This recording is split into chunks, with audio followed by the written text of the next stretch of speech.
What's up mga kalods, mga ka-grab? Pag-usapan natin ngayon tungkol sa tumal ng biyahe daw. Daw. Pero sa akin medyo okay naman.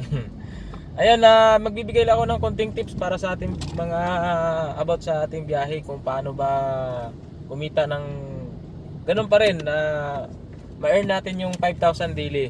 So mga kalods, ang ginagawa ko ay pagdating ng rush hour ay gumagamit ako ng set destination. So yung set destination is apat yan.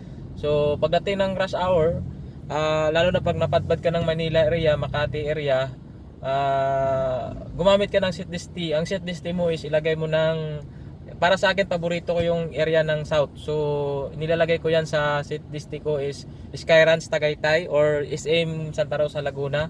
So hindi naman ako nag-aantay ng matagal. So ang antay ko lang siguro 5 minutes to 10 minutes may pumapasok. Basta pagdating ng rush hour. Ngayon pagdating naman ng tapos ng rush hour, pwede ka rin mag-set this step. Pero pag after 10 minutes pag wala pa rin, bitawan mo na para tuloy-tuloy pa rin yung pasok ng booking kahit saan pwede. Kasi kaya ginagawa ko tuwing rush hour lang kasi nga traffic, sobrang traffic ang EDSA, ang Makati, lalo na dyan sa may C5, basta NCR matraffic.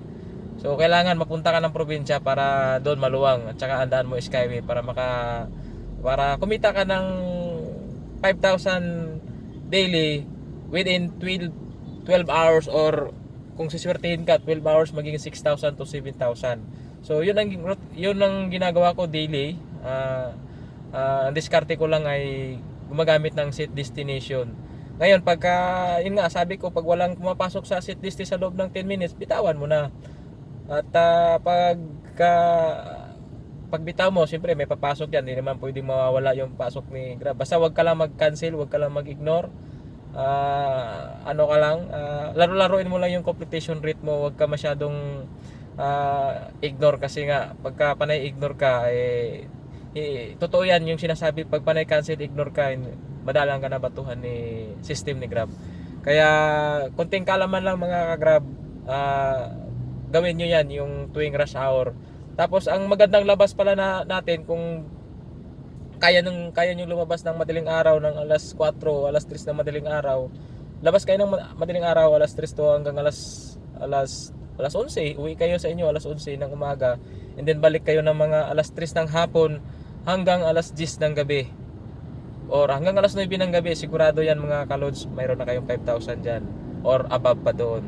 So yung sinasabing matumal, parang hindi ako maniniwala doon sa mga sinasabing wala nang kinikita kasi baka naman kasi panay kayo tambay sa Jokno. Sabagay yung Jokno ngayon dinimulis na yung doon, yung mga kainan doon na pwedeng tambayan natin. So naghigpit na rin yung Jokno ngayon, marami na rin nire-reker, hinuhuli na yung mga nagtatambay doon, yung mga sasakyan doon pinagre-reker na, tapos nagtatambay sana yung Pilipino.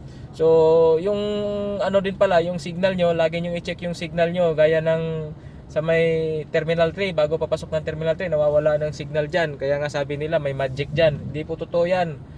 Pag drop ng pasahero nyo, siyempre walang pumapasok dahil nga hirap ng signal, ang gagawin nyo, labas kayo ng arrival, ikot kayo sa Terminal 3. Tapos bago kayo papasok ng arrival, dahan-dahan lang kayo, wag mabilis. Sundan nyo na lang yung dalin, di ba? Lagi naman talaga traffic diyan, papasok diyan, madalang lang yung mabilis diyan ng moving. Pag halimbawa pagpasok ng arrival, sundan nyo lang yung dalin ng traffic para tama-tama, sakto yan, maniwala kasi hindi may papasok yan. Auto accept lang wag yung naka-set desti auto fire lang, kasi kung set desti madalang.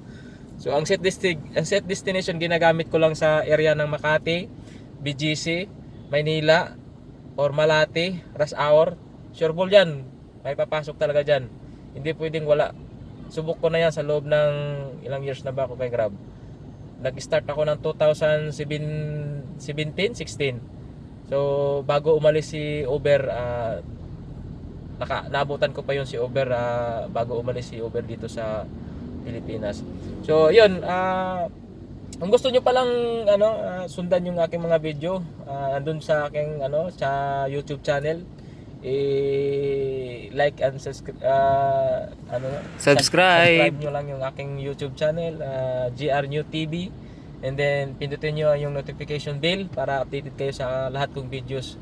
Ayun, good evening, sana may natutunan kayo. Sa next topic pala natin, about naman kay Joy Car. So si Joy Car kayang abutin yung Malolos Bulacan, Tagaytay. Kay Grab, may area doon na hanggang doon lang si Grab. Hindi siya abot ng Tagaytay at hindi rin na siya abot ng Malolos. May area lang siya na hanggang doon lang siya. Kaya next topic natin is Joycar. Paano gamitin si Joycar. Magpa-member na rin kayo sa Joycar para yun ay may option din kayo. Thank you.